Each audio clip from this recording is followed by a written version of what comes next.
Nandito tayo para pakinggan ang kanyang salita. Salamat din sa Panginoon na ginamit niya ako upang magbahagi ng kanyang salita sapagkat sa kabila ng ako'y makasalanan, ako'y ginamit niya na ayon sa kanyang kalooban. Patuloy lamang natin na gawin ang narapat para sa ating sarili upang magamit sa gawain ng Panginoon. At hindi lamang ako, maging kayo man, ang bawat isa sa atin kasi ang ibabahagi ko tungkol ito sa ating sarili na ang pamagat nito ay relationship, una, pagkatapos yung ating roles and alert. Yun, tatlo sila. Relationship, alert, and roles. Na bawat gawin natin sa ating mga anak ng Diyos. Salamat sa bawat isa. Hindi tayo nagpunta rito na sabi ay aksidente lamang. Kundi nagpunta talaga tayo dito dahil tayo mga anak ng Diyos upang pakinggan ang kanyang mga salita. Okay. At bago po tayo magsimula, ay nais mo nang ako'y manalangin. Dakilang Diyos, Amang Banal, muli pinupuri ka po namin. Pinapasalamatan, O Lord, sa oras na ito. Salamat po, Diyos, sa iyong abang lingkod na gagamitin mo sa iyong mga salita sa gitna ng pulpito upang mahayag sa mga anak mo na tagapakinig. Tulungan mo ako, Diyos. Turuan mo ako, Diyos. Bigyan ng sapat na karunungan at kalaman na buhat sa iyo sapagkat wala po akong kakayahan. Maliban, O Lord, na ikaw magbigay nito. At nagsusumamo po ako, Diyos, nagmabakaawa. Sa araw na ito, alam ko po, Diyos, na hindi mo ipapahiya ang anak mong ito. Salamat sa kapangyarihan ng Banal na Espiritu, O Lord, na ipinagkaloob mo sa akin. Ikaw po, O Diyos, ang mag-produce ng mga salita mo. Ikaw po, O Diyos, magbigay ito ng kaalaman upang maihayag ko ng maluhati sa mga anak mo narito. Patawarin mo ako, Lord, sa aking kasalanan. Patuloy, O Diyos, na hingi ko. Linisin mo po, Diyos, ang katawang ito sapagkat ako'y nagkasala pero humingi ako ng kapatawan lagi sa iyo. Salamat, O Diyos, na patuloy na magagamit mo ako sa iyong gawain. Salamat din, O Diyos, na patuloy ang lakas na ibinigay mo sa akin sa pisikal kong katawan. Higit, O Lord, ang kalakasang espiritual lagi ang ibigay mo sa akin sapagkat ito ang pagkain ko araw-araw, ang salita mo sa buhay kong ito bilang mga anak mo. Salamat po, Diyos, sa oras na ito. Muli, ibinabalik ko ang pinakamataas na papuri sa banal na Diyos sa makapangyarihan pangalan lamang ng aming Panginoon Kristo. Amen. At pasensya na kayo kasi naluluha ko lagi. Kasi alam nyo, araw-araw nagbibiyahe doon sa City Picados ang init. Kaya hindi katakataka na ang kulay ko magbago. Pero sana magpapatina sana ako para makulay din ang buhok ko. Pero hindi natuloy kasi nga busy sa trabaho. Pero ito ang aking pagbulay-bulayan ngayon. Ito'y paano lamang yung parang sa simula pa lang sa Genesis. Sa Genesis kung paano bumagsak ang tao sa kasalanan. Sa Genesis kung paano nilikha ng Diyos ang langit at lupa na ibinigay upang ang mga anak niya ay mayroong maging gamit bilang sa pisikal nating katawan. Kung paano si Adan at si Eva nilikha ng Diyos, no? Na dito, nagkaroon tayo ng relasyon. Relasyon sa Panginoon, sila Adan at Eva, kung paano nilikha ng Diyos ang lahat. At nagkaroon nga, pero higit na nilikha ng Diyos ang tao na maging kawangis niya. Pero sa kabila noon, talagang nagkasala pa rin si Adan at si Eva. So dito, ito muna, babasahin ko lang dito sa Genesis 3. Kapatid, tingnan mo sa Genesis 3. Oh. Ayan. Ang ahas nga ay lalong tuso kaysa alinman sa mga hayop sa parang na nilikha ng Panginoon Diyos. At sinabi niya sa babae, tunay bang sinabi ng Diyos, huwag kayong kakain ng alinmang punong kahoy sa halamanan. So ibig sabihin, sa lahat ng nilikha ng Diyos ng mga hayop, ang ahas ang pinakatuso sa lahat. Ang ahas kasi ay isang diablo. Kaya pag ikaw natukso doon, ang tukso ay isang kasalanan. Ano? Kaya sinabi niya, tunay bang sinabi? Tinanong, tunay bang sinabi na huwag kayong kakain alinmang punong kahoy sa halamanan? Ibig sabihin, nandun na agad siya. Tinutukso na niya. Sa salita pa lang niya, tinatanong niya para may pagdududa. Okay, dito sa 2. Oh. Tingnan natin. At sinabi ng babae sa ahas, sa bunga ng mga punong kahoy sa halamanan ay makakain kami. Ibig sabihin, lahat yun ipinahintulot ng Diyos na makakain nila. Pero may binili ng Diyos na huwag kakainin ang isang halamanan sa gitna noon. Pero at ang sabi nga ng babae, na talagang yun ang utos na Panginoon na kanyang sinasabi na talagang makakain ni lahat. At sa 3, ang sabi sa 3, datapwat sa bunga ng punong kahoy na nasa gitna ng halamanan ay sinabi ng Diyos, huwag kayong kakain niyaon, ni huwag ninyong hipuin, baka kayo'y mamatay.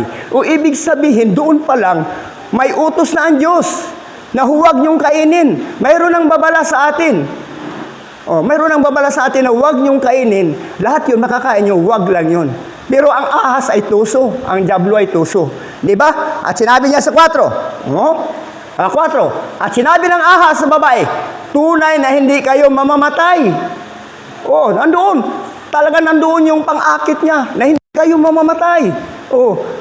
Sa atin ngayon, mayroong taong lalapit sa atin, sige, ganito, alukin ka. Ganito, walang mangyari sa'yo. Ganito, gawin mo. At yak talaga, magkaroon ka. Ay kung wala kang relasyon sa Panginoon na tunay na relasyon, madadala ka. Kasi marunong ang diablo, lahat ng kaparaanan gagawin niya upang matukso ka. Okay, sa 5. Anong sabi? Sapagkat talastas ng Diyos na sa araw na kayo'y kumain yan, ay madidilat nga ang inyong mga mata at kayo'y magiging parang Diyos na nakakilala ng mabuti at masama. So, nandoon ang gadyang pag-akit sa atin na talagang kung kakain ka nun, malalaman mo ang kasamaan at kabutihan. Kaya, kung mahina ang ating pananampalataya, tiyak na madadala tayo sa mga engganyo ng diablo sa buhay natin. Okay, sa 6. Tuloy-tuloy tayo. At nang makita ng babae na ang bunga ng punong kahoy ay mabuting kanin at nakakalugod sa mga mata at kahoy na mananasa upang magpatastas sa tao, magpantas sa tao, ay pumitas siya ng bunga niyaon at kinain at binigyan din niya ang kanyang asawang kasama niya at ito'y kumain. So, hindi talaga siya nagpigil sa kanyang sarili kasi sa isip niya, masarap yun. Sa isip niya, maganda yun kasi magandang alok eh. Kaya, kumuha siya, kumain siya, at nang kumain siya, binigyan pa niya si Adan. So, kaya nga minsan, ang kasalanan pumasok sa atin, minsan kasi hindi natin inaamin na tayo nagkasala. Pagkatapos anong nangyari pa, idadamay pa natin ang isa, idadamay pa natin ating kapwa. Okay, sa 7. At nadilat kapwa ang kanilang mga mata, at kanilang nakikilalang sila'y mga hubad at sila'y tumahi ng mga dahon ng puno ng igos at kanilang ginawang panapi. So, dahil nalaman na nila na sila'y nagkasala, para matakpan ng kanilang hubad na katawan, nagtahi-tahi sila ng puno upang matakpan iyon, upang hindi malantad ang napala sila'y hubad. Nalaman nila na ito'y nagkasala na sila. Kaya, okay, hanggang hindi mayroon pa nito. Okay, sa 8. Ito na. Sa 8. At narinig nila ang tinig ng Panginoong Diyos na lumalakad sa halamanan. Sa kulilim ng araw at nagtago ang lalaki at kanyang asawa sa harapan ng Panginoon Diyos sa pagitan ng mga punong kahoy sa halamanan. Natakot na sila sa Panginoon. Samantalang dati, magkakasama sila sa Panginoon. Dati, hindi nila alam ang kahubaran, ang kasalanan. Sapagkat hindi pa nila ginawa ang bilin, ang kumain sila na ipinagbili ng Diyos na huwag kainin. So doon pa lang, nagtago na sila dahil natakot sila sa Panginoon. Kumbaga sa atin naman, tayo naman, kung tayo nagkasala, natakot din tayo. Pero, ang iba naman, pag gumawa ng kasalanan, hindi natatakot. Kumukuha sila ng iba ipantakip. Katulad ng punong kahoy ng mga dahon ng halamanan na pinantakip sa kanilang katawan. So, ibig sabihin, talagang ang tao nahulog sa mga kasalanan. At dito naman sa 9. At tinawag ng Panginoong Diyos ang lalaki at sa kanya sinabi, saan ka naroon?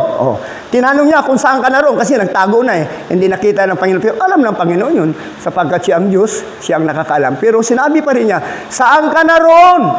Okay. At sinabi niya, narinig ko ang iyong tinig sa halamanan at ako'y natakot sapagkat ako'y hubad at ako'y nagtago. Narinig na niya. Pero talagang hindi pa siya lumabas. Dahil nandoon na, nabuksan na ang puso ng kasalanan, nandoon na nakita na siya ay hubad at siya ay nagtago. Sa takot siya sa Panginoon. Okay. Sa 11. At sinabi niya At sinabi niya, sinong nagsabi sa iyong ikaw ay hubad? Nakakain ka ba ng bunga ng punong kahoy na inutos ko sa inyong huwag mong kainin? Pero sa kabila noon, tinanong pa rin ng Diyos.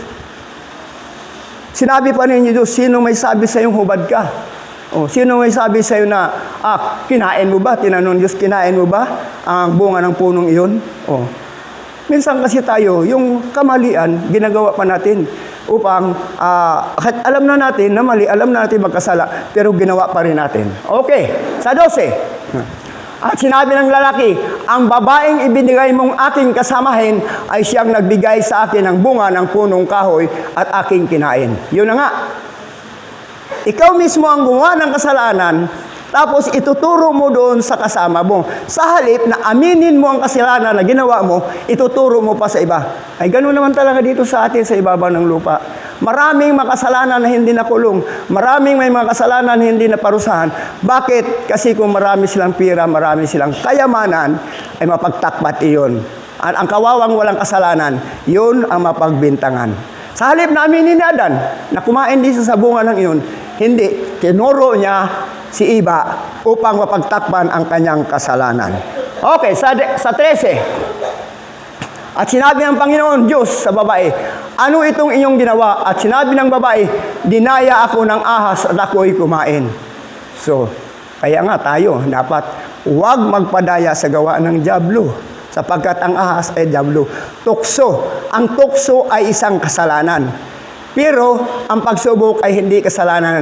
Biyaya yun ng Diyos. Pagpapala yan Diyos sa atin. Sapagkat ang Diyos, hindi manunukso. Ang Diyos ay nagsusubok sa mga anak niya upang makamta natin, upang madalisay natin kung gaano katapat tayo sa Panginoon. Kung gaano, katulad ng mga magulang sa anak, ang anak hindi niya pinapabayaan, sinusubukan upang ang ating pananampalataya maging matatag sa ating pananampalataya sa Panginoon. Kung hindi tayo susubukin, ay wala, parang hindi tayo mga anak ng Diyos. Bakit? Sapagkat okay lang eh. Katulad ng mga anak natin, sinasaway natin sila, binapangaralan natin sila, dahil alam nating anak natin sila at hindi natin pabayaang mapahamak. Siguro kung pabayaan lang tayo ng Diyos, katulad ng mga walang relasyon sa Panginoon, yung pinapabayaan ng Diyos. Patuloy sila sa paggawa ng masama. Pero tayo mga anak ng Diyos, nandoon ang pagsupil, nandoon pagpigil. Kaya salamat sa Panginoon, sapagkat tayo mga anak ng Diyos, nagpatuloy sa Kanya. Okay? Hanggang ilan ba? 14. Sige, wala na, dito na lang sa no? At hinayag, dito na lang sa, okay, doon na lang sa 13, bakit niya ginawa ng bagay na yun? At ito na nga, ang sinasabi nga, ang relasyon natin sa Panginoon at sinabi ng Panginoon Diyos sa ahas, sapagkat ginawa mo ito at sumpain ka ng higit sa lahat ng hayop at ng higit sa bawat ganid sa parang ang iyong tiyan, ang ilalakad mo, at alabok ang iyong kakainin sa lahat ng mga araw na iyong buhay. So ito na. Nagalit ang Diyos kasi sabi rito, sa 3:21, inahayag ng Diyos ang kaparusahan. Sa 3:21. Tapos dito sa Genesis 3:24, pinalaya sa hardin si Adan at si Iba. Bakit? Kasi hindi pwedeng magsama ang banal at hindi banal. Hindi magsama ang Diyos sa makasalanan. Dati magkasama dahil hubad pa, hindi alam ng tao na siya ay nagkasala. Subalit sinuway niya ang Panginoon. Kaya nalantad ang kasalanan. Kaya sila pinarusahan ng Diyos. At sinabi rito sa 3:24, pinalaya sa hardin.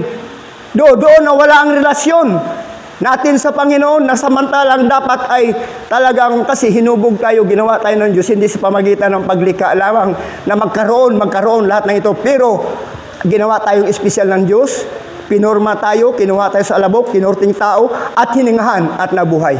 Ganon ka-espesyal tayo sa Panginoon. Subalit ang tao ay talagang gumagawa siya ng kaparaanan upang magkasala. Kaya dito ko ipapasok ang John 3:16. John 3:16.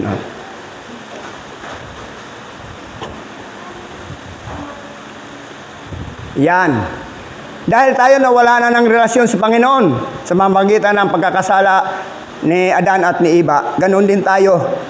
Tayo ay nawala ng relasyon sa Panginoon. Sa pamagitan, sapagkat kayo na lamang ang pagsinta ng Diyos sa sanglibutan na ibinigay niya ang kanyang bugtong na anak upang ang sinumang sa kanya ay sumampalataya ay huwag mapahamak, kundi magkaroon ng buhay na walang hanggan.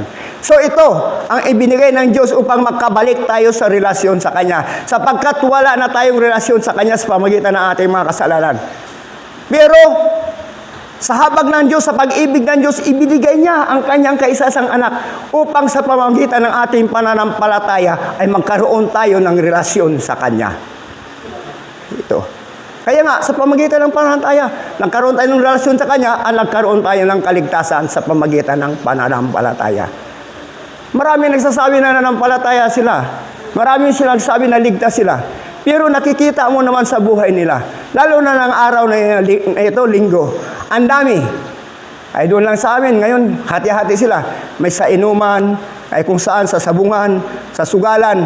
Pag-araw ng linggo. Kaya ang sabi nila, pag-araw ng linggo, nagpapahinga kami. Pero nasaan sila? Pag-araw ng linggo, nandoon.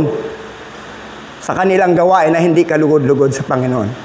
Samantalang sabi ng linggo, banal ang araw na ito, ang ikapitong araw banal para sa Kanya. Sapagkat 6 na araw niyang ginawa, tapos sa ikapitong araw nagpahinga siya.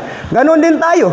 6 na araw tayong gumagawa para sa ating sarili. 6 na araw tayong kung ano ang gagawin natin, lahat yan. Pati na yung maraming nga ngayon, araw ng linggo, naglalabada, samantalang maraming araw na naglalaba. Dapat ka maglaba, pero pag araw ng linggo, doon sila naglalaba. Kasi yun lang daw ang pahinga nilang araw. Samantalang kung dapat araw ng linggo, narito tayo sa bahay, sambahan ng Panginoon. Bakit? Para mapapurihan siya. Sapagkat kung wala tayong Panginoon, walang kabaluhan ang ating buhay. Ay katulad niya, sabi niya, well, seryo, ikaw pa naman una. Una ako magbibiyahe ngayon. Sabi niya, magbiyahe ka ngayon, mayroon ng guest dyan. Sabi ko, hayaan mo na yan, ipabaya mo na yan sa kasunod ko. Sabi ko, kasi araw ng linggo. Sabi niya, pambihira ka talaga, pag araw ng linggo, hindi ka talaga naghanap buhay. Sabi ko, may bukas na ibibigay ang Diyos para sa akin. Ganon, pagdating ko, pagkatapos ko samba, minsan pagdating ko doon, mayroon ako seryo, tamang-tama, number mo na, kasi number by number. O makabiyahe ka na. Sabi ko, Lord, alam ko na nandyan siya upang ako'y laging pinagpala niya. Kaya salamat sa buhay ng Panginoon. Oo. Dahil noon, sumasali kami sa pautangan, sa card, sa itong, ano ba yun, sa Cebu, ano ba yun? Asa, tapos may isa pa, yung ganon. Pasali kami niyan. Sus, laking hirap kasi ultimo ibibili mo na ng bigas. Ihulog mo kasi hindi man yun mag-alis yung maniningil kung hindi ka makabayad. Ang bawat sa isa sa inyo. Pero ngayon, sabi ko, nagdesisyon ako. Sabi ko, Lord, alisin mo na to. Dahil kung talagang anak mo ako, tulungan mo ako. So, sa awa ng Diyos ngayon, kalmante ang aming isip, walang problema. Ano lang ako, simple lang ako. Kung wala akong hanap buhay, okay lang. Dahil nagtitiwala ako sa Panginoon. Ganon din tayo. Kaya ang sabi nga, sa pamagitan ng ating pananampalataya, nagkaroon tayo ng kaligtasan. Pero ang kaligtasan iyon, habang nandito tayo sa ibabaw ng mundo, maraming mga pagsubok na ating daranasin. Marami talaga. Kaya nga, ang mga tukso, hindi pagsubok. Ang mga tukso na yun, kapag ating nalampasan, ay tiyak talaga, ay magtatagumpay tayo. Ang sabi nga rito, dito pa rin tayo sa relasyon sa Panginoon. Dito, nagkaroon tayo ng tukso dito. At dito, sinasabi sa Mateo 4:1. Mateo 4:1. Yan. Namang kagayoy ihatid ng Espiritu Santo si Jesus sa ilang upang siya'y tuksohin ng dyablo. Maging ang Panginoon pala hindi makaligtas sa tukso ng dyablo. Tinutukso din siya ni Satanas. Kung kaya tayo, hindi tayo exempted na hindi tayo tuksohin. Maging ang dyablo, tinutukso tayo pa kaya. Samantalang siya nang mahilika ng lahat. Pero dahil nga binigyan ng karapatan ng Diyos ang dyablo na gumawa lahat malaya pa. Tapos binigyan din tayo ng kalayaan na mamili kung ano ating gagawin. Pero ang sabi nga dito, di ba? Pagkatapos, di ba? Hinatid,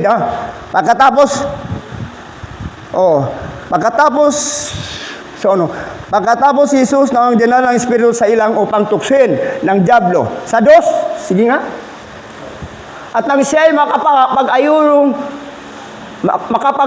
40 araw at 40 gabi, sa wakas ay nagutom siya. Okay sa 3? At ang manunukso ay dumating at nagsabi sa kanya, kung ikaw ang anak ng Diyos, ay ipag-utos mo na ang mga batong ito ay magiging mga tinapay. So, nandoon na naman.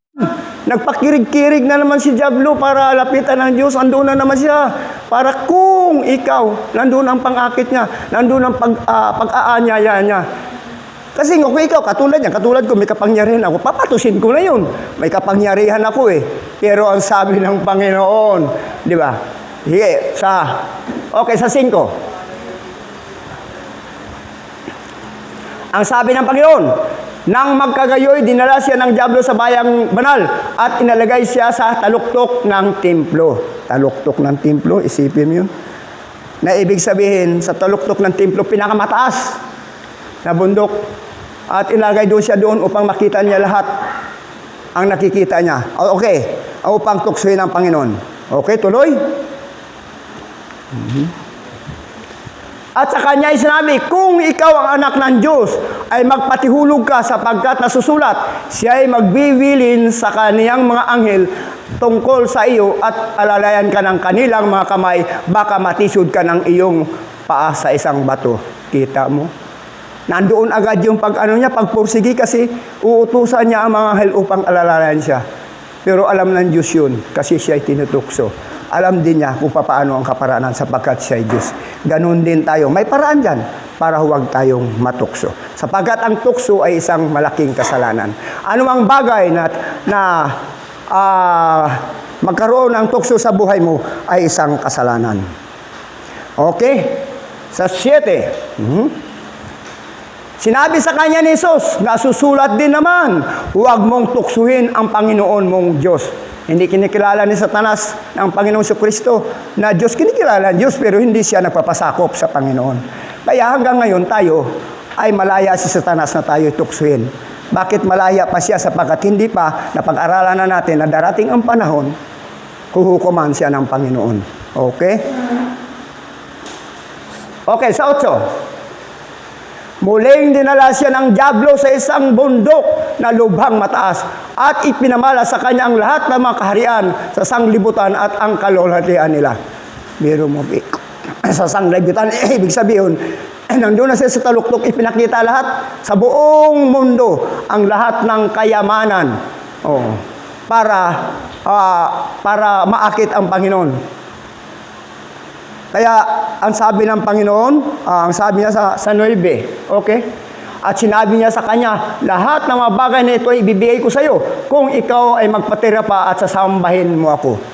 Ang Panginoon inutusan niya na lumuhod sa kanya at sambahin siya ng Panginoon. Kaya tayo na mga anak ng Diyos ay talagang hindi makaiwas.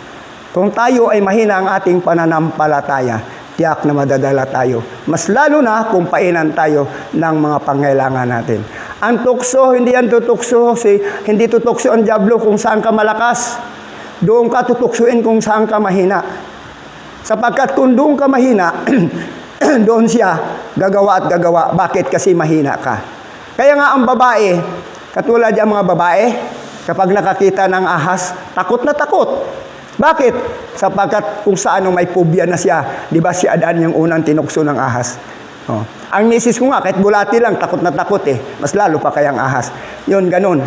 Kaya nga, kung hindi tayo matatag sa ating pananampalataya, tiyak na madadala tayo. Okay, sa 10. Na magkagayon, sinabi sa kanya ni Jesus, humayo ka Satanas, sapagkat nasusulat sa Panginoon mong Diyos, sasamba ka at siya lamang ang iyong paglilingkuran. Yun, sinabi niya. Walang ibang sasambahin ang Diablo kundi ang Panginoon Kristo. Ganon din tayo, wala ibang tayong sasambahin kundi ang ating Panginoon Kristo.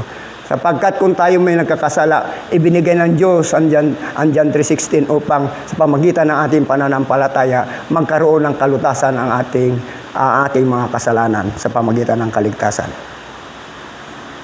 Okay.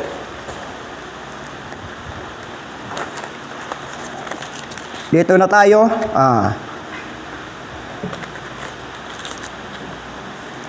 Dito sa Lucas 12:16 hanggang 20, dito muna tayo sa Lucas 16. At nagsaysay siya sa kanila ng isang talinghaga na sinabi ang lupa ng isang taong mayaman ay namumunga ng sagana. Ito na yon. Yung sa Lucas, no, pagkatapos sinaysay ni Jesus ang isang talinghaga, isang mayaman, ang umani ng sagana at sa kanyang bukirin. Oo. Okay, tuloy. At inisip niya sa sarili na sinasabi, ano ang gagawin ko sapagkat wala akong mapaglagyan ng aking mga inaning bunga. So doon, nag-isip na siya na ibig sabihin siya ay nagmamalaki na siya ay mayaman o masagana siya sa kanyang bukirin sapagkat sapat na sapat ang kanyang mga ani. Subalit, ang bunga ng kanyang iniisip ay yung kanyang mapapaglagyan ng kanyang mga ani. Okay? Sa 19 o 18. At sinabi niya ito, ang gagawin ko, igigiba ko ang aking mga bangan at gagawa ko ng lalong malaki at doon ko ilalagay ang lahat ng aking butil at aking mga pag-ari. So, yun, kaparaanan ng tao, hindi kaparaanan ng Diyos. Sapagkat ito sa pamagitan pa rin ng relasyon natin sa Panginoon. Kaparaanan ng tao, hindi sa kaparaanan ng Diyos. Sa sarili niya. Sapagkat ang sabi niya, ilalagay ang lahat ng aking butil at aking mga pag-aari. So, ibig sabihin, nagmamalaki siya sa sarili. Wala siyang relasyon sa Diyos. Kaya nga, tayo man kung ano man ang kaginhawan dumating sa atin, ibigay natin ito sa Diyos. Sapagkat wala tayong karapatan na magmamalaki. Maliban ang Diyos sa Kanya. Sapagkat siya ay Diyos, siya ang may karapatan magmamalaki. Pero hindi ginawa ng Diyos yun. Nagpakababa siya para sa atin. Okay. Sa 19, at sabihin ko sa aking kaluluwa, marami ka ng pag-aaring nakakamalig para sa maraming taon. Magpahingalay ka, kumain ka, uminom ka, matuwa ka. So, ibig sabihin magpahingalay. Magpahinga na siya. Wala na siyang gagawin. Kumain, kumbaga sa lahat, magpakasarap na siya. Gagawin niya ng lahat. Sapagkat nagtitiwala siya. Kahit anumang gawin niya, hindi na siya maghanap buhay, hindi na siya magugutom. Yun ang kanyang pagmamalaki sa kanyang sarili. Kaya tayo, hindi tayo pwedeng bumalaki sa ating sarili. Maging mayaman man tayo. Pero ang sabi nga, ang mga anak ng Diyos hindi na pinagyaman. Kasi kung ikaw ay maging mayaman, mawala ka na sa Panginoon at magbalik ka na naman sa pagkakasala, nakakalungkot.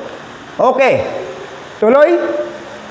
Datapat sinabi sa kanya ng Diyos, ikaw na haling, hihingin sa iyo sa gabing ito ang iyong kaluluwa at ang mga bagay na hinanda mo ay mapapa sa kanino kaya.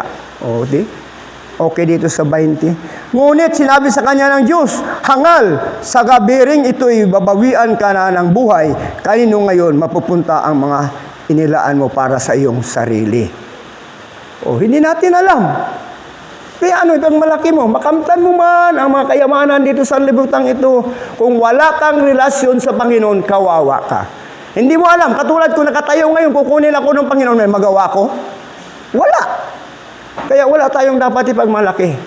Kaya pasalamat tayo sa kabila ng ganito, makapakinig tayo ng salita ng Diyos, makapunta tayo sa bahay-sambahan, sa lahat ng mga gawain ng Panginoon, nakakarating tayo, pero hindi naman tayo pinagkulang. Ang sabi nga ng Panginoon, anumang laki ay tama lang, anumang kunti ay tama lang. Kaya wala rin pinag-iba doon. Dahil tama lang, malaki man o kunti, tama lang, walang nakakalamang. Kaya salamat tayo, sa kabila ng tayo mahirap, sa kabila tayo ay kung baka sa kung hindi ka kikilos, hindi ka tatrabaho, hindi ka makakain, pero nandoon ang pagpapala ng Diyos. Sa kabila ng lahat na tayo'y mahirap, pero alam natin na may Diyos na siyang gagawa sa buhay natin. Katulad ni Pastor Vic, lagi namin napag-usapan. Dami siyang karamdaman, daming ibinigay mga kasakitan, pero hanggang ngayon nanatili siya. Nanatili siya. Bakit? Sapagkat may Diyos siyang pinanghawakan. Kung tayo walang Diyos na pinanghawakan, ano mangyari sa buhay natin? Tulad ng mayaman ito. Nagmamalaki siya. Di ba sabi niya? Kahit na siguro, yung napag-usapan namin, siguro kung ang ka ng mayaman, simula pa, mayaman ka na, hanggang sa mamamatay ka na lang, mayaman ka. Totoo yun, mayaman, pero paano sa harap ng Panginoon? Madadala mo bang kayamanan mo na yun? Kaya mapalad tayo na pinagkatiwala natin sa Panginoon ang lahat. Okay, dito naman tayo sa Lucas 18. 18 hanggang 25.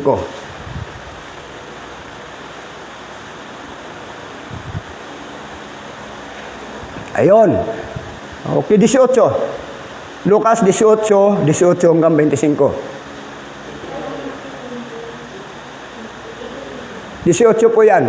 Yung 12, yan. 18.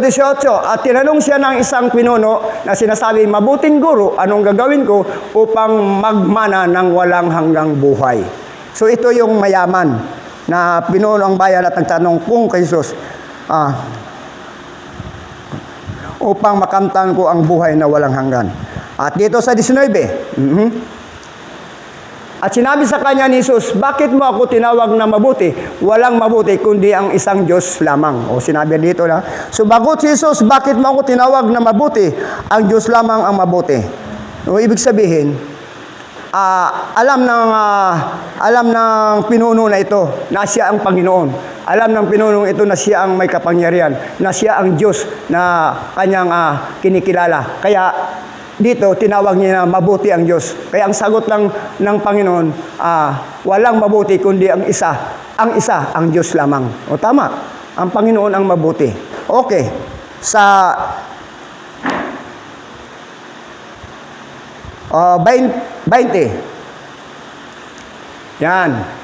Talastas mo ang mautos, huwag kang mangalunya, huwag kang pumatay, huwag kang magnakaw, huwag kang sumaksi sa di katotohanan, igalang mo ang iyong ama't ina. So ito ang sinabi ng Panginoon. Na ito ang kanyang sinabi doon sa mayaman na yon. Sinabi niya na alam na ang mga utos, tinanong sa kanya. Ang sagot, ang sagot dito, 21. At sinabi niya, ginanap ko ang lahat ng mga bagay na ito, buhat pa sa aking pagkabata. O ginanap na niya, tinupad na niya. Buhat pa ng kanyang pagkabata. Pero nakakalungkot kasi dito, hindi niya natupad ang isang inutos ng Panginoon. Kasi katulad ng 10 utos, hindi matupad mo man ang siya, may isa ka pang natira, hindi mo pa rin natupad lahat. Ganon din ang mayamang ito. Okay, tuloy. At nang marinig ito ni Jesus, ay sinabi niya sa kanya, isang bagay pa ang kulang sa iyo. Ipagbili mo ang lahat mong tinatangkilik at ipamahagi mo sa mga dukha at magkaroon ka ng kayamanan sa langit at pumarito ka at sumunod sa akin. Iyon ang sinabi ng Panginoon. Ipagbili mo lahat ng ari-arian mo. At kaya katulad nga, pasanin mo ang krus mo at sumunod ka sa akin. Ang ibig sabihin ng Panginoon doon, yung pasanin mo ang krus, kung ano ang kanyang ginawa dito sa liputan, yun ang gagawin mo para makasunod ka sa Panginoon. Ganun din sa mayamang ito. Ipamahagi mo sa mga dukha at magkaroon ka ng kayamanan sa langit at pumarito ka, sumunod ka sa akin. Masarap na may kayamanan tayo sa langit kasi kapiling natin ang Diyos. Kaysa dito sa lupa, makamtan mo man lahat kung malayo ka sa Panginoon, kawawa ka lang. Kasi may kaparusahan kang darating sa iyo. Kaya kawawa yung walang relasyon sa Panginoon. Okay, tuloy tayo. 23, datapot nang marinig niya ang mga bagay na ito, siya ay namanglaw, naluba at sapagkat siya ay totoong mayaman. Namanglaw, ibig sabihin nalungkot. Nalungkot siya, di ba?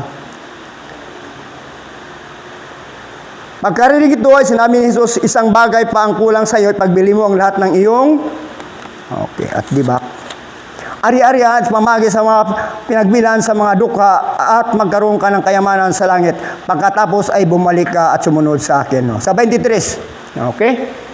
Ito, datapwat na marinig niya. 23 ba? Lungkot ang laki at narinig ang lahat ng kapagkatsiyan na kapayaman. Sa 24. Okay? At sa pagmamasid sa kanya ni Jesus ay sinabi, pagkahirap na makapasok sa kaharian ng Diyos ang mga may kayamanan. So, ibig sabihin kasi, doon siya na humaling sa kanyang kayamanan, wala na siyang relasyon sa Panginoon. Kaya, napakahirap talaga pumasok sa kaharian ng Diyos ang mga mayaman. Kaya napakapalad natin mga mahirap sapagkat tiyak natin na makapasok tayo sa kaharian ng Diyos. Bakit? Sapagkat may Diyos tayo na pinaglingkuran.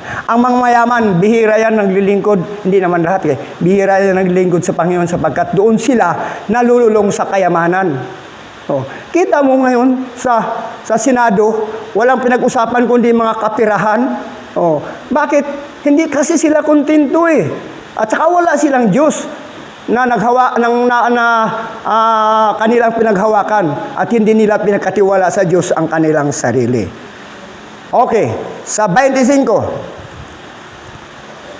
Sapagkat magaan pa sa isang kamilyo ang pumasok sa butas ng isang karayom kaysa isang taong mayaman na pumasok sa kaharian ng Diyos. Tama. Magaan pang pumasok ang mga mahirap sa butas ng karayom kaysa isang mayaman na makapasok sa kamilyo ang pumasok sa butas ng isang karayom kaysa isang taong mayaman na pumasok sa kaharian ng Diyos. Sapagkat ang mga mayaman, katulad nga ng kay Lazaro. Si Lazaro mapalad sapagkat siya'y namatay na nandun sa Panginoon. Pero ang mayaman, nagdurusa. Kaya para sa akin, ayaw ko na magyaman eh. Kung ako mapalayuan. Pero sino ba namang hindi? Ang bawat isa sa atin nagsumikap na umasinso ang buhay. Pero kung ayon sa kalooban ng Panginoon, kasi tayo naman ay pinagkaloob natin sa Panginoon, hindi tayo naging mayaman, umasinso lang ng konti dahil yun ang binigay ng Diyos. Kasi kung nakapayaman atin na itong kurun, lahat na ito, puro yung mga negosyo, ay papasok ka pa kaya sa simbahan? Hindi na. Makikinig ka pa kaya sa salita ng Diyos? Hindi na. Bakit doon ka na nanulong sa kayamanan? Magpatuloy ka pa. Oh. Ay kung gusto mong kamtin ang buong Pilipinas, makakamtan mo. Okay. Kaya nga, tayo mga anak ng Diyos, manatili sa salita lang ng Diyos. Okay, sa 16, sa Mateo naman tayo, talon tayo. Mateo 16, 26.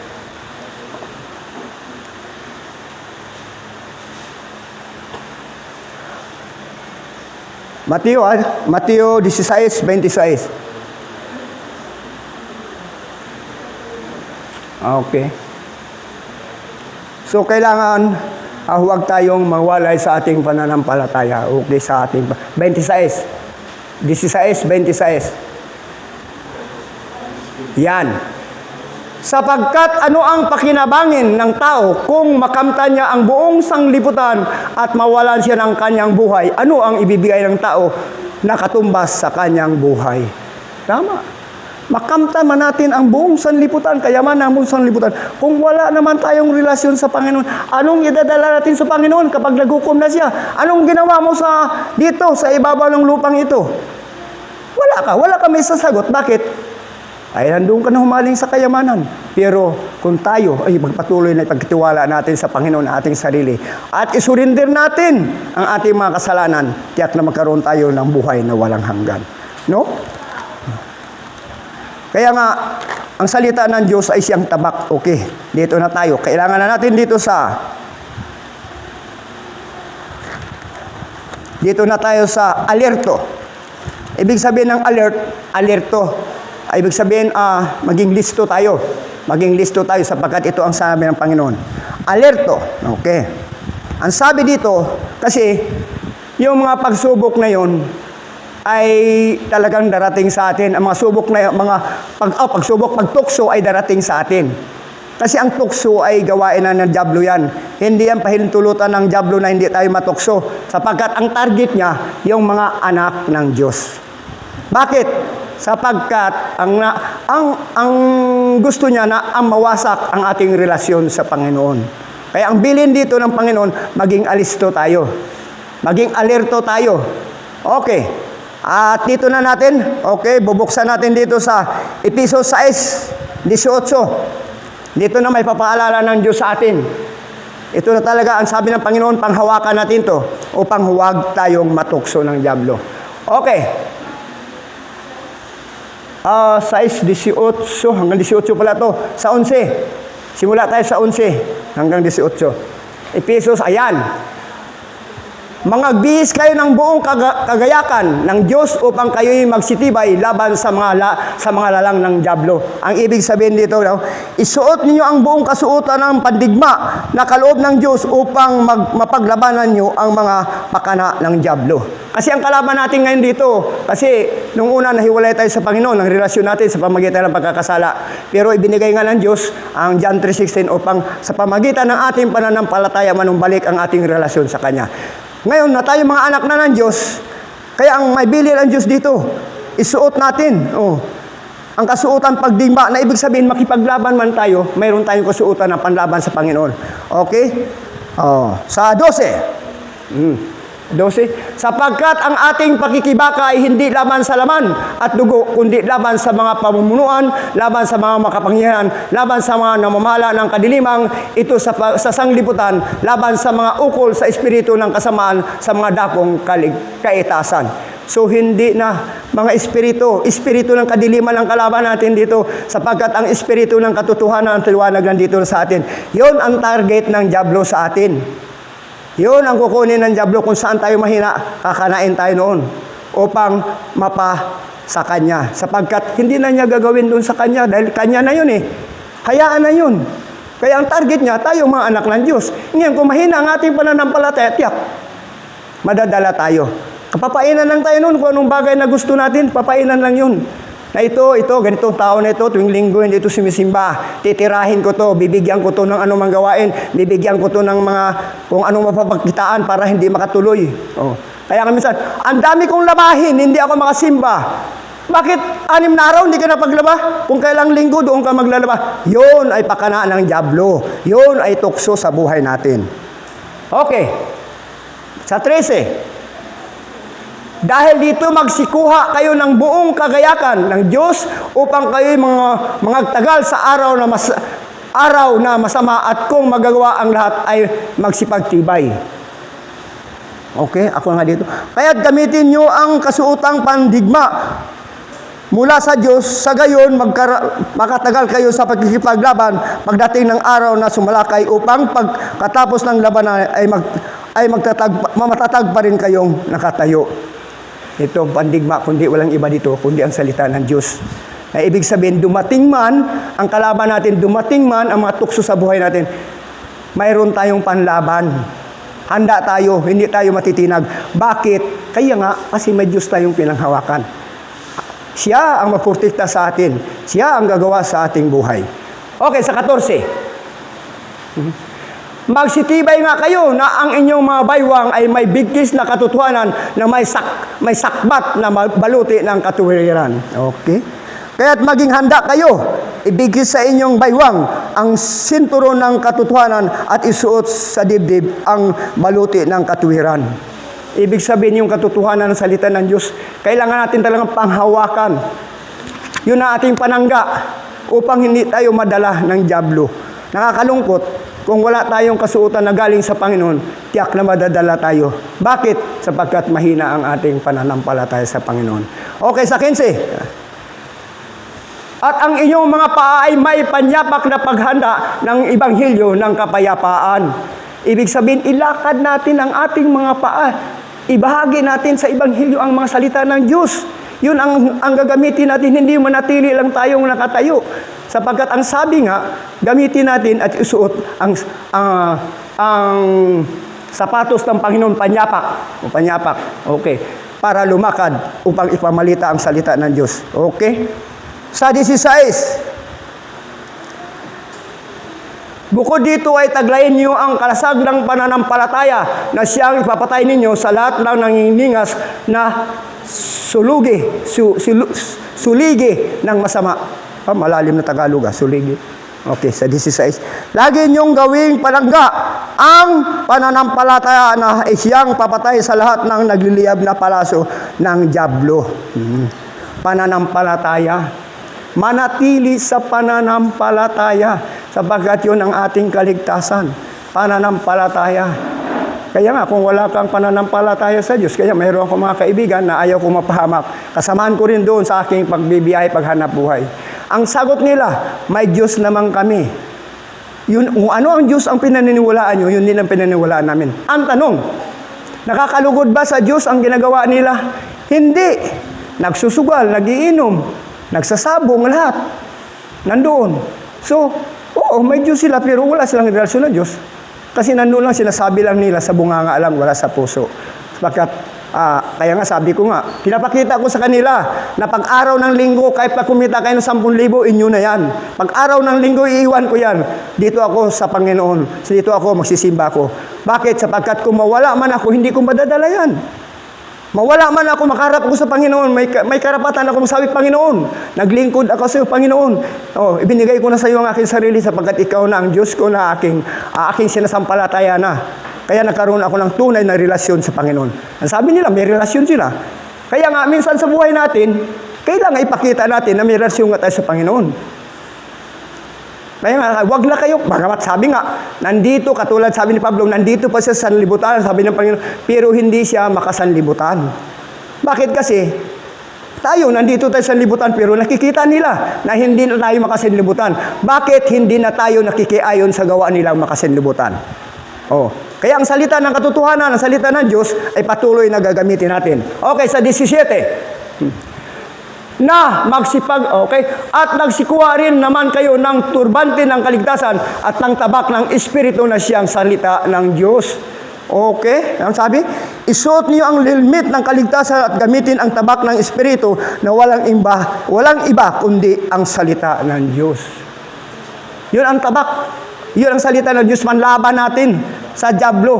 Na makikita natin na aligid sa atin, ay tiyak kung mayroon tayong panlaban. Hindi tayo matitinag. Bakit? Sapagkat may Diyos tayo, ang salita ng Diyos ang ating pinanghawakan. Sa 18, okay?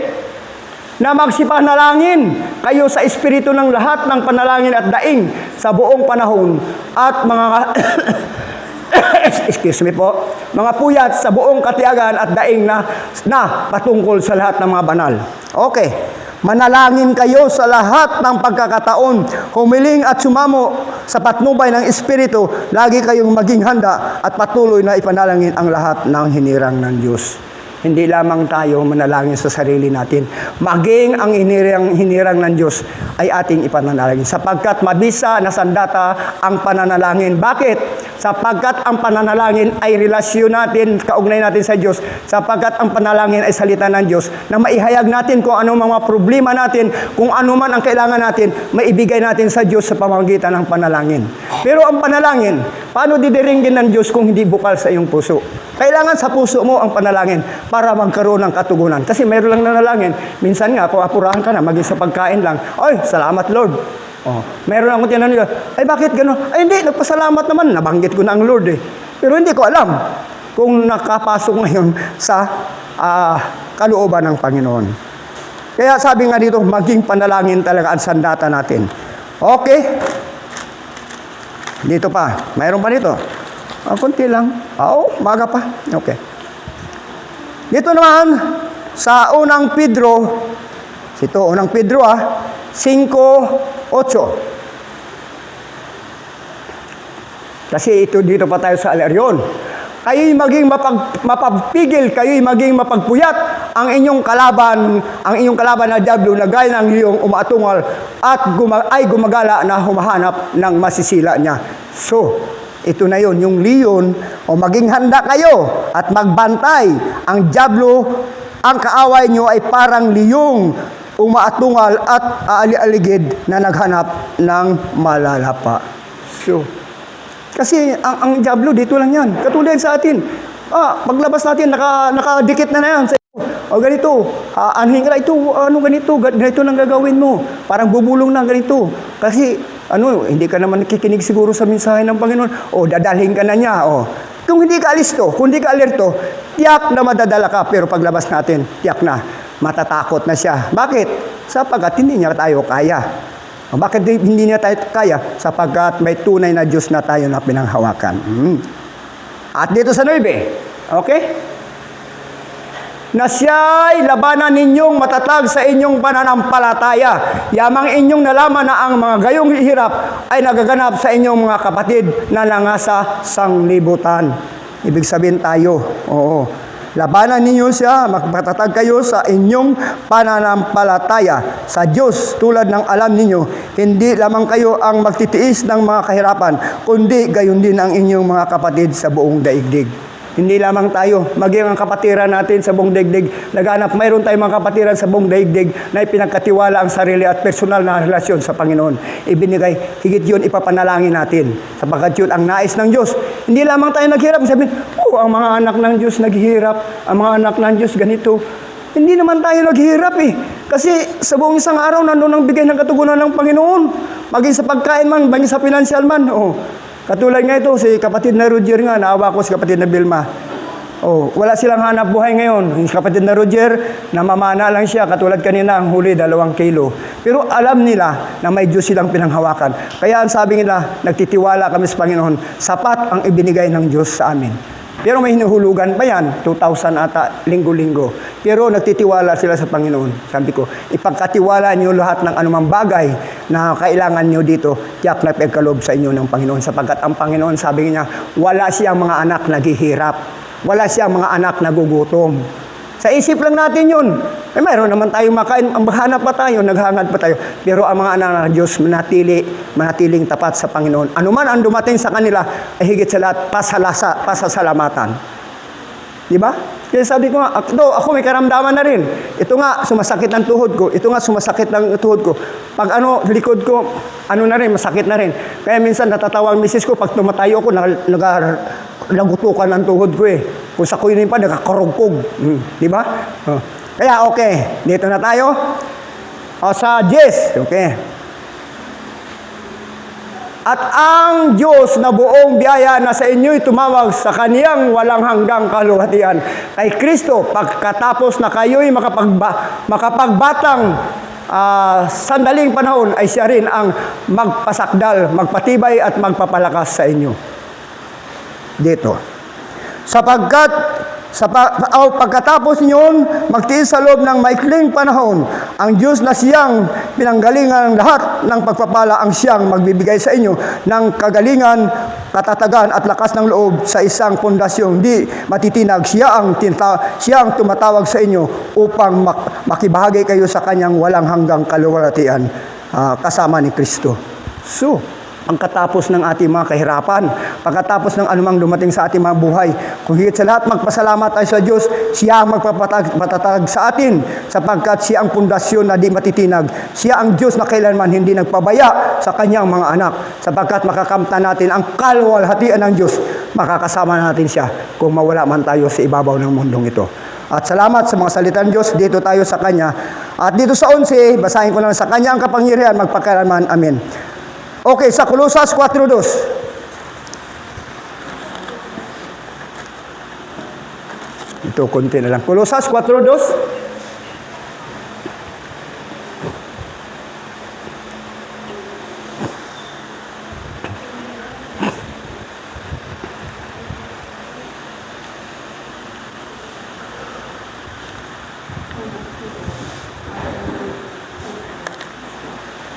Okay. Kolosas 4:2. Yan. May bilin dito ang Panginoon. Manatili kayong palagi sa pananalangin at kayo'y mga puyat na may pagpapasalamat. So, ibig sabihin, ang sinasabi dito, manatili tayo sa ating pananalangin at magpuyat tayo. Di ba? Maging matiyaga kayo sa pananalangin, laging handa at nagpapasalamat sa Diyos. Ito ang bilin ng Panginoon, laging handa at magpapasalamat sa Diyos. Okay, dito na tayo sa role. Ito na ang ating regulasyon, role. Ito na ang ating katungkulan para sa natin sa Panginoon. Alerto. Okay. Dito na. Ito na ang ibinigay ng Diyos na dapat natin gawin. Okay. Sa Juan 13:34. Rules, ano ba yun sa Tagalog? Rule and regulation o patakaran? Okay. Okay. Rules. Okay, sa rules, Juan 13:34-35. Okay. 13:34-35. Sa 34 muna. O yan. Isang bagong utos ang sa inyo'y ibinigay ko, na kayo'y mag-ibigan sa isa't isa, na kung paanong inibig ko kayo, ay mag-ibigan naman kayo sa isa't isa.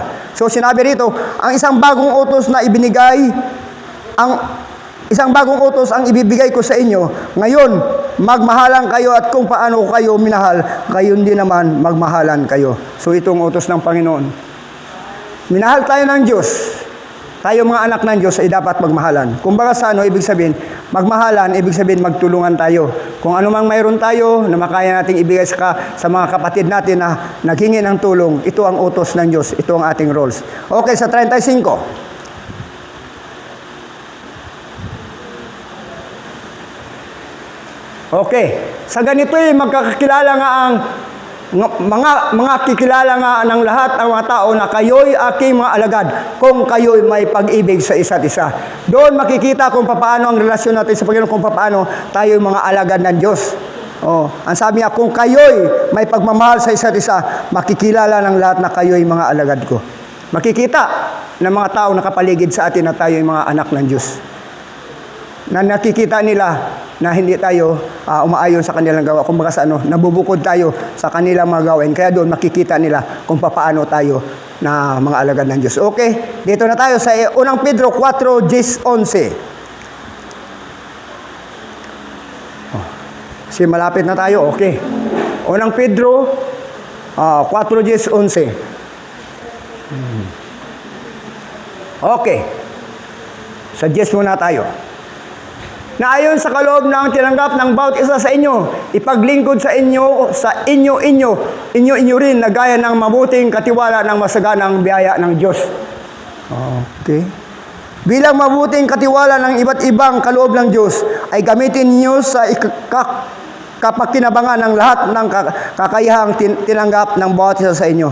So, ibig sabihin, may tungkulin tayo na gagawin natin na ipinagkatiwala ng Diyos ito sa atin na dapat natin gawin. Maging anuman ito sa bawat isa sa atin, gagawin natin sa ikaluwalhati ng ating Panginoon Jesucristo. Okay, sa 11, dito na, sa 11. Na kung ang sino mang nagsasalita ay gaya ng mga aral ng Diyos, kung ang sino mang ay nangangasiwa ay gaya ng sa kalakasang ibigay ng Diyos upang ang Diyos ay papurihan sa lahat ng mga bagay sa pamamagitan ni Jesucristo na sa Kanya ang kaluwalhatian at ang paghahari magpakailanman siya nawa. Okay? Ang nangaral ay dapat salita ng Diyos ang ipapangaral.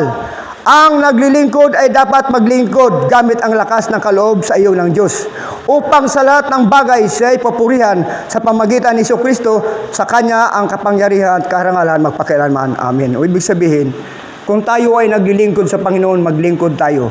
Kung tayo ay nagpapagamit sa Panginoon, kung tayo ay mag-invite tayo. Kasi ito ang kaaloob na patakaran ng role sa atin ng Panginoon. Kung tayo ay manalangin tayo. Kung tayo ay leader tayo. At kung ano man po ang ibinigay sa atin ng Diyos, ayon ay ayon sa Kanyang kalooban. Okay. Kaya nga, ang bawat isa sa atin ay may kakayahang gamitin ito kung tayo ay magpagamit. Katulad ko, wala akong pinag-aralan, sinasabi ko sa inyo. Kaya may mga English yan, katulad ng mga guest ko, may mga English. Basta, kunti lang English ko, pag tumango, okay, naiintindihan nyo. May tinanong siya sa akin, nagganyan lang ako. Tapos, tanong niya uli. Sabi ko, ma'am, no understand English? Okay, no problem. Sabi ko, nakaisa rin ako. Kaya sabi ko, yun, kasi ibinigay ni Diyos, pero bago ako gumanon, paglaot ko, sabi ko, Lord, ikaw mamamagitan sa akin, kasi ang mga guest ko, mga banyaga, ipaunawa mo sa kanila sa pamagitan ng mga salita mo, sa pamagitan ng pag-ibig. Kapag may pag-ibig kami, mayroong kababaan ng loob kayo noon, nandoon kapayapaan ang tiyak mangyari. Pero pag alam nila, kapag hindi mo naintindihan, hindi na rin sila magtatanong.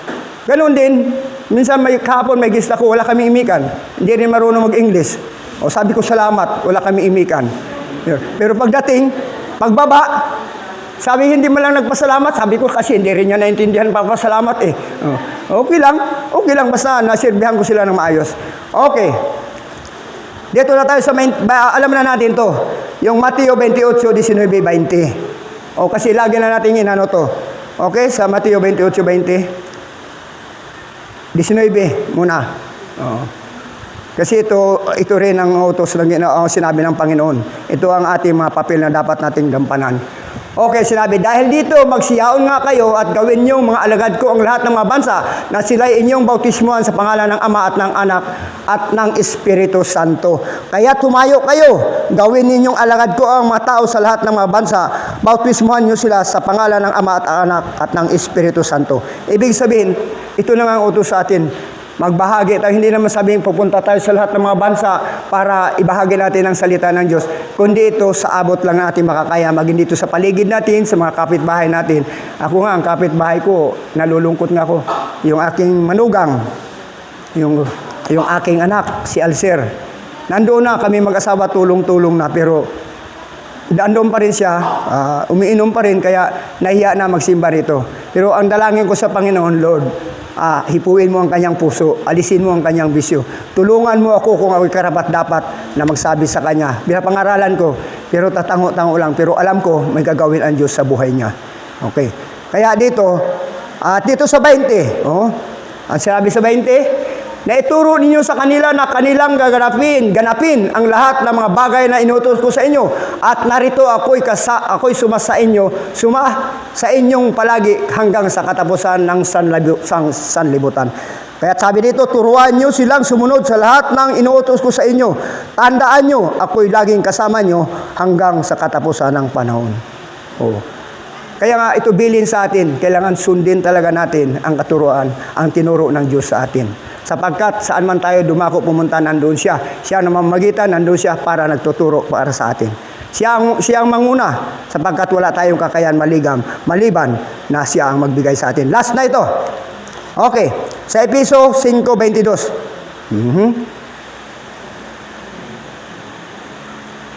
Dito, sinabi, mga babae, pasakop kayo sa inyong sariling asawa na gaya ng sa Panginoon. Ito binilin sa mga babae na dapat magpasakop sa ating sarili. Sapagkat ito ang bilin ng Panginoon tulad ng pagpapasakop natin sa ating Panginoon si Kristo. Pero hindi lang naman sa babae, kasi yan lang ang inano ko. Mga lalaki rin, pasakop din sa mga babae. Sapagkat hindi kumo ang babae nagpapasakop sa akin, hindi yung kumo si Iba kinuha doon sa tadyang ni Adan ay siya na lang. Maging tayo man magpasakop din. Kasi nga kailangan, ang mga mag-asawa ay kailangan laging nagkakasundo. Kasi ito ang bili ng Panginoon. Kung tayo lang, ang babae lang lagi nagpapasakop sa atin, paano kung mali na ating ginagawa? Di siyempre, dahil tinupad niya ang sinabi ng Panginoon, di tutuparan nyo kahit naghirapan niyang kalooban. Hindi yun.